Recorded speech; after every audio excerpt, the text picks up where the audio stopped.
Hi, it's Christian Young here from Impress Solutions again. Do you have a prioritised list of all your critical risks? If you do, was this list based on the potential consequence of the hazard without controls?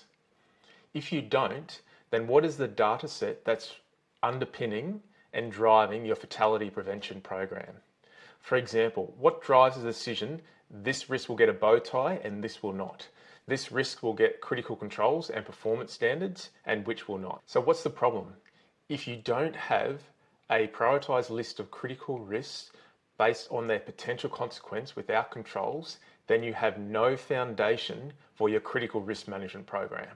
100% of the clients we've worked with have had one or more of the following issues. One, they did not have a list of critical risks, or two, they did have a list, but it was not based on potential consequence without controls. So it was not actually a true list of true critical risks. If you don't take action to develop a prioritised list, then one, it's likely you have critical risks that aren't being identified or aren't being managed.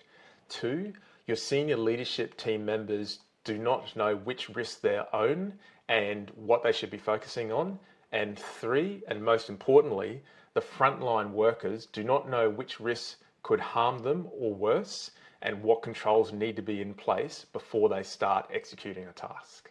So what do you need to do? You need to complete a broad brush risk assessment where you use potential consequence without controls to identify the critical risks.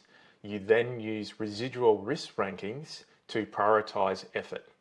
This will then give you a plan and roadmap for the rest of your critical risk management process. For example, which bow ties need to be done in what order, which risks will get critical control performance standards. If you're not quite sure how to start with the broad brush risk assessment, or you don't have a template for a broad brush risk assessment, then click the link below and we will send you a copy of a template for a broad brush risk assessment.